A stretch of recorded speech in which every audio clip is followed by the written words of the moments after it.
Enquanto Jerusalém seguia seu ritmo acelerado, com peregrinos de todas as partes preparando-se para a celebração da Páscoa, algo mais sombrio se formava por trás das cortinas da fé.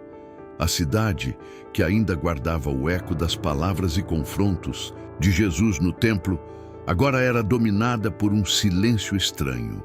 Os olhos espirituais mais atentos talvez sentissem algo decisivo estava prestes a acontecer.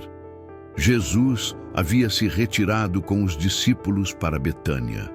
Lá, longe do centro do poder religioso, ele mantinha-se em silêncio. Sabia o que viria. Sabia que os últimos passos antes da cruz estavam sendo dados. E sabia também que a maior ferida viria não dos inimigos declarados, mas de um amigo, Judas Iscariotes, um dos 12, um nome que se tornaria sinônimo de traição.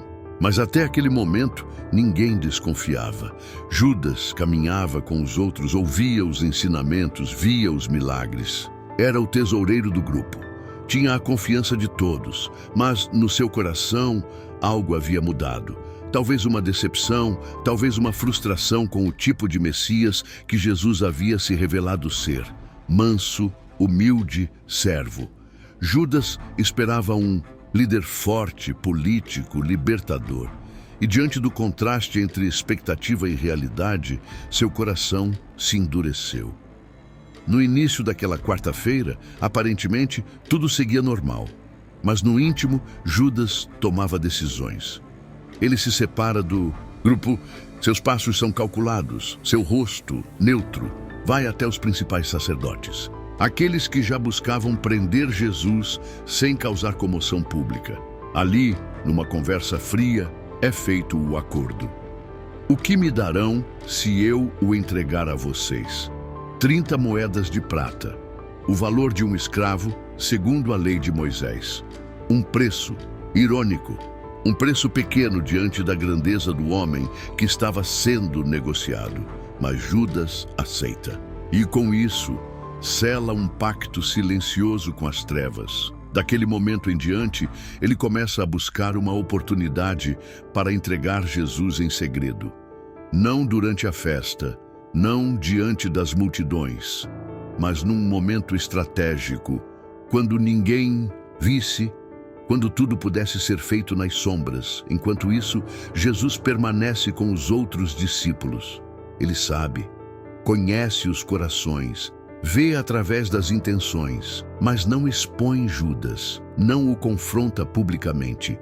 Jesus respeita o livre-arbítrio até o fim. E mesmo assim, ama a quarta-feira da Semana Santa, não registra milagres espetaculares. Não há sermões memoráveis ou confrontos intensos, mas é um dos dias mais densos da semana, espiritualmente falando. É o dia da traição silenciosa. O dia em que Judas trocou a luz pelas sombras. O mais inquietante é que essa traição não começou ali. Ela foi construída aos poucos, com pensamentos não confessados, com intenções não tratadas, com desejos ocultos que foram crescendo no escuro. Judas esteve perto de Jesus, mas não se deixou transformar. Ouviu a verdade, mas escolheu outra voz. Quantas vezes isso acontece conosco? Quantas vezes, mesmo estando próximos das coisas de Deus, permitimos que pequenas decepções se tornem raízes de amargura, que desejos não satisfeitos criem atalhos perigosos, que conveniências se sobreponham à fidelidade? Judas é um espelho desconfortável. Ele nos mostra que traição nem sempre é escandalosa. Às vezes é racionalizada, justificada, silenciosa. E é justamente por isso que é tão perigosa. Enquanto muitos celebravam a Páscoa, recordando a libertação do Egito, o sangue do cordeiro nos umbrais, a pressa da partida, o verdadeiro cordeiro estava sendo preparado para o sacrifício. Mas poucos viam isso. E um dos que mais deveriam ter visto, decidiu ignorar. A história de Judas não é apenas sobre ele, é sobre todos nós.